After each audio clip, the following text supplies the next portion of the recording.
Dealing with human beings can be challenging, and that's a harsh reality. People often engage in dishonesty, deceit, and theft for trivial and absurd reasons. It's an unfortunate truth. People can be difficult. A philosopher is not merely someone who escapes into the world of books or lives in an idealized realm of ideas. According to the Stoics, a philosopher actively participates in everyday life and interacts with people. As Marcus Aurelius advises, be kind to people, be patient with them. People should be our primary focus.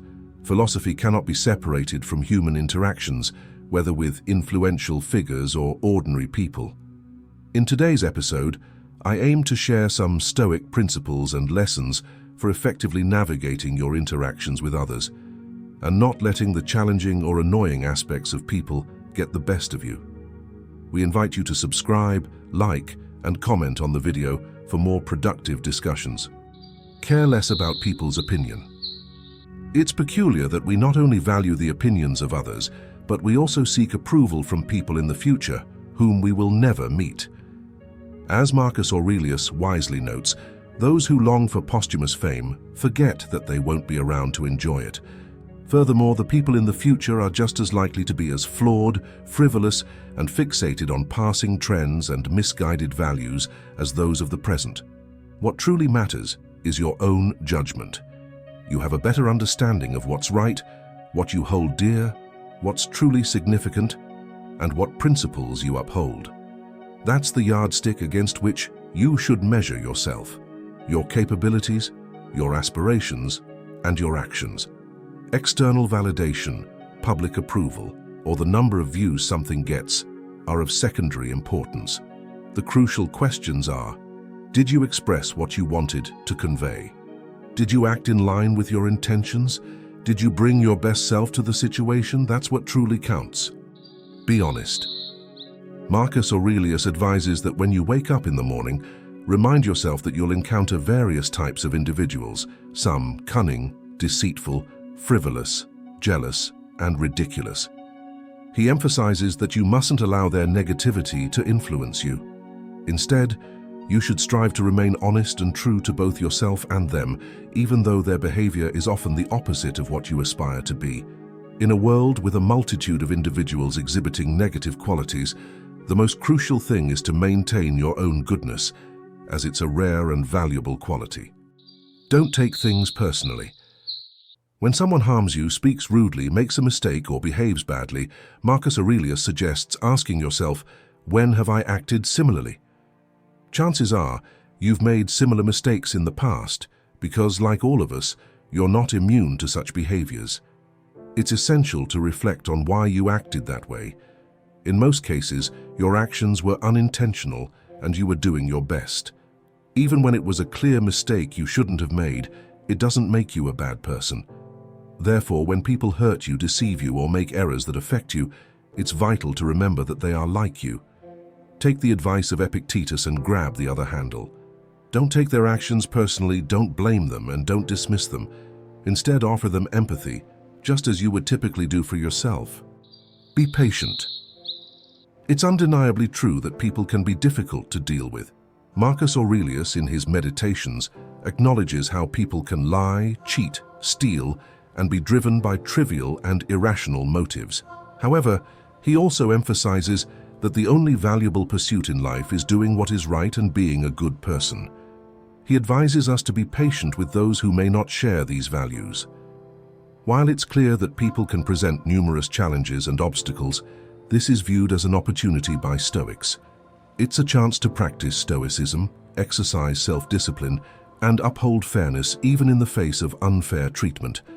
Stoics accept reality as it is, without flinching, and it doesn't alter their sense of moral duty in the world. Be an example. Happy is he who makes others better. This is a fundamental idea in Stoicism. A Stoic isn't just someone who serves as a role model, but also serves as an inspiration, someone who elevates others through their example, their actions, and their contributions to the community.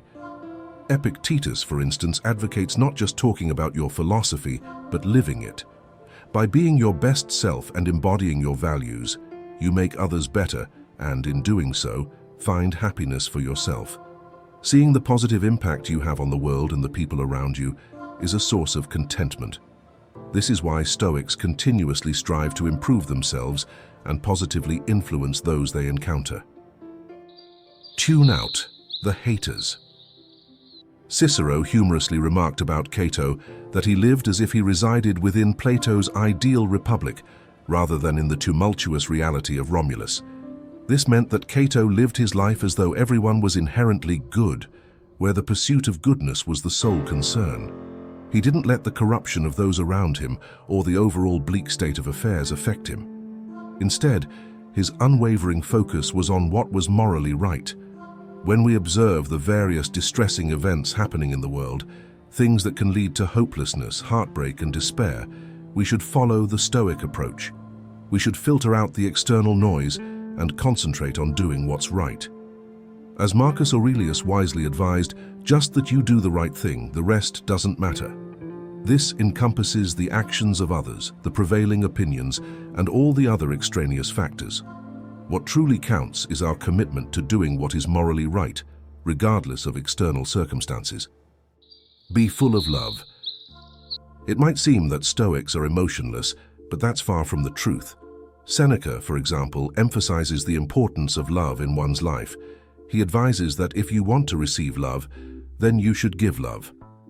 Marcus Aurelius, while learning to be free of excessive passions, also advocates being full of love. Having affection for others is crucial. If you seek to feel good or to be loved by others, it all comes down to what you radiate into the world, just as the Beatles famously sang about the energy you put out into the world. Ultimately, this is something you have control over. If you want to feel better, don't rely on others to validate you or provide what you desire. Instead, give to others what you desire for yourself. As Marcus Aurelius suggests, if you want to experience happiness, do good. If you want to be loved, express love in the world.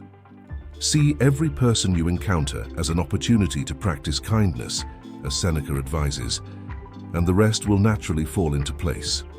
Stop comparing yourself to others. Theodore Roosevelt's famous line, "Comparison is the thief of joy," serves as a reminder of the unhappiness that often stems from comparing ourselves to others. In Meditations, Marcus Aurelius contemplates the silliness of envy, highlighting that we often envy people without truly understanding their lives and who they are. He encourages us to reflect on the fact that there are people envious of us, and that if our circumstances were different, we might envy ourselves in a different role. For the Stoics, practicing such thought exercises is a way to combat destructive emotions and thought patterns. They teach us not to succumb to jealousy because, firstly, others might envy us, and secondly, if our situation changed, we might envy ourselves in the past. The Stoic philosophy encourages being content with what we have, accepting it as enough. As Seneca quotes Epicurus, "Enough will never be enough for the person to whom enough is too little." Cherish your loved ones.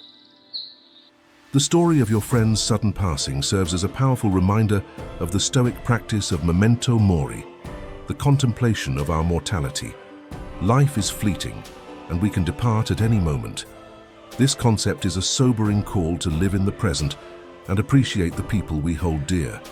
The Stoics also stress that those who are precious to us cannot be taken for granted, as we don't possess them. They are here temporarily, and their presence is uncertain at best. Therefore, we mustn't assume that people and time will always be available to us. We should avoid going to bed angry, letting grudges linger, or failing to appreciate those around us. Instead, we should be present with them, forgive when needed, and cherish the moments we have together. As Marcus Aurelius said, "You could leave life right now. They could leave life right now." This realization should guide our actions, words, and thoughts, especially with those who matter the most to us. Thanks for watching.